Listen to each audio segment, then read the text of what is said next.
வந்து யாத்திரை பத்திரே மணிவாசகர் எல்லோரையும் ஒன்று சேர்த்தார்.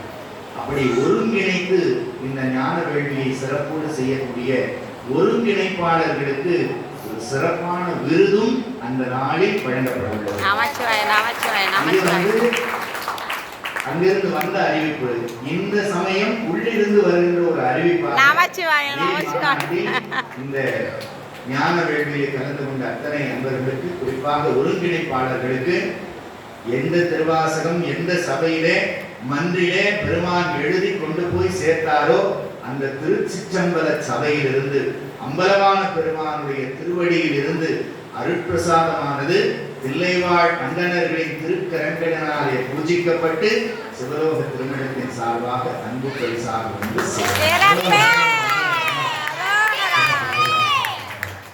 வந்து நல்ல வாய்ப்பு நம்மையும் ஒரு பொருளாக்கி நினைவில் வைத்து அவர்களுடைய இல்ல திருமண விழாவுக்கு ஒரு முறை வந்து கலந்து பாடியிருக்கிறோம். இன்றைக்கு இந்த விழா உண்மையிலேயே வரலாற்றிலே பதிவு செய்யக்கூடிய ஒரு நல்ல நாள், ஒரு நல்ல துவக்கம். இது ஒரு பொறிதான். பொறியோ ஜோதியோ திருவண்ணாமலையிலிருந்து தொடங்கணும். அதுவும் திருவண்ணாமலை திருப்பெருந்துறை என்பது சாதாரண இடம் அல்ல. ஏன் இறைவன் ஒவ்வொன்றையும் காரணம் கருதி செய்கிறார் என்று நாம் சிந்தித்து பார்த்தா நிறைய விஷயங்கள் புரியும். காலம் கருதி சுருக்கமாக சிலவற்றை மட்டும் சொல்லிவிட்டு அமைய இருக்கிறேன். மணிவாசகர் சொல்ல அம்பலவான பெருமான் ஒரு இரவு முழுவதும் தங்கி திருவாசகத்தை எழுதினார் என்பது வரலாறு அன்பர்களுக்கு தெரியும். அந்த இடம் சிதம்பரத்தில் இருக்கிறது. அந்த இடத்துக்கு பெயர் தில்லை திருப்பெருந்துறை என்று பெயர். மணிவாசகர் பர்ணசாலை என்றும் அதற்கு ஒரு பெயர் உண்டு. அதே பர்ணசாலையை தமிழிலே மணிவாசகர் தவச்சாலை என்றும் நாம் அழைப்பதுண்டு. அதுதான் நம்முடைய அண்டமான் சிவலோக திருமணத்திற்கு பெயராக தில்லை திருப்பெருந்துறையிலே எழுதப்பட்ட திருவாசகம் மீண்டும் திருவண்ணாமலை திருப்பெருந்துறையிலே துவங்குகிறது என்று சொன்னால் இறைவன் கிளர்கின்ற காலம் இக்காலம் இந்த பூலகத்திற்கு ஒரு மிகப்பெரிய மாற்றத்தை, ஒரு மிகப்பெரிய சைவ எழுச்சியை இறைவன் நடத்தி கொண்டிருக்கிறான். அதற்கு ஒரு முத்தாய்ப்பான நிகழ்வாக இந்த திருவாசகம் முற்றும் எழுதல் அமைய இருக்கிறது. இது நமக்கு மட்டுமல்ல, ஒட்டுமொத்த உலகத்தினுடைய தலையெழுத்தையே இறைவன் மாற்றி எழுதி பூலோகம் சிவலோகமாக அருள் செய்ய இருக்கிறான் என்பதுதான் இந்த திருவண்ணாமலை திருப்பெருந்துறைக்கு இந்த பணியை பெருமான் விட்டதன் காரணம் என்று அடியேற்கிறது. மடத்திலிருந்து இது தொடங்கணும். திருவாசகத்தை பாடுறோம், ஆனந்தமா பாடிட்டு இருக்கிறோம். ஆனா நாவுக்கரசர் என்ன செய்தார்? நாவிலே தேவாரத்தை பாடினார், கையிலே உடவாரத்தை ஏந்தி தொண்டு செய்தார். அவர் கை எவ்வளவு வலிச்சார், அவ்வளவு தள்ளாடி முதிர்ந்த வயதில் அந்த உடவாரத்தை செய்தார். பெருமான் பார்த்தார், அப்பர் சுவாமிகள் மடத்திலிருந்து உழைச்சி எழுதுங்க திருவாசகத்தை, அது உலகத்தையே மாற்ற போகுதுன்னு சொல்லி உழவார பணிக்கு ஈடாக திருவாசகத்தை எழுதுகின்ற பணியை அன்பர்களுக்கு கொடுத்திருக்கிறார் என்று சொன்னால் ஒவ்வொன்றுக்கு பின்னாலும் அவ்வளவு சூட்சும ரகசியங்கள் நடத்திட்டு இருக்கிறோம் ஒரு பார்வை இருக்கு. இது பின்னாடி நிறைய அருளாளர்கள், குருமார்கள், சித்த புருஷர்கள் உலகத்தை இயக்கி கொண்டிருக்கிறார்கள்.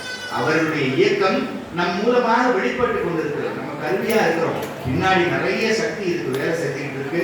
அந்த பிரபஞ்ச சக்திகளோடு நாமும் ஒரு அணுவாக இன்றைய நாளில் சேர இல்லாமல் இறைவன் நமக்கு அருளினான்.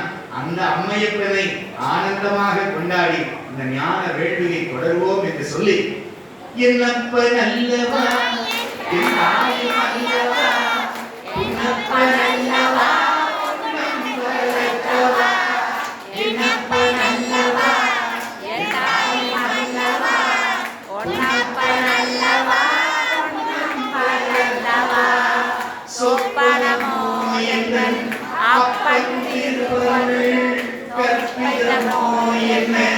அற்புதம் இதுவே ஆடிய பாதனே அம்பலவானனே, ஆடிய பாதனே அம்பலவானனே, ஞான கருணையே ஏழையனே, ஞான கருணையே ஏழையனே, என்னப்பன் அல்லவா என் தாயும் அல்லவா, என்னப்பன் அல்லவா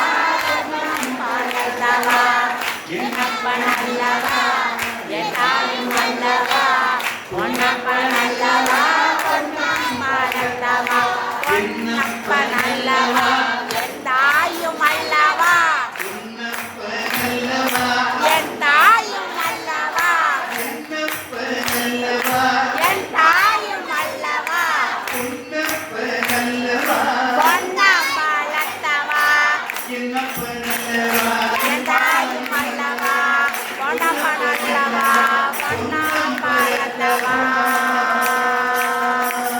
சிறப்பே பார்வதி வலகே அரகர மகாதேவா வேல் முருகனுக்கு அரோகரா. தன்னை சிறப்புக்கும் சிறப்பு மகா சிறப்பு இந்த கத்திரி வெயில் அனல் பறக்கின்ற சூழலிலும் திருவாசகம் எனும் தேன் அமுதத்திற்காக இங்கு வந்து குழுமி இருக்கின்ற இந்த அடியார் திருக்கூட்டத்தினுடைய சிறப்பு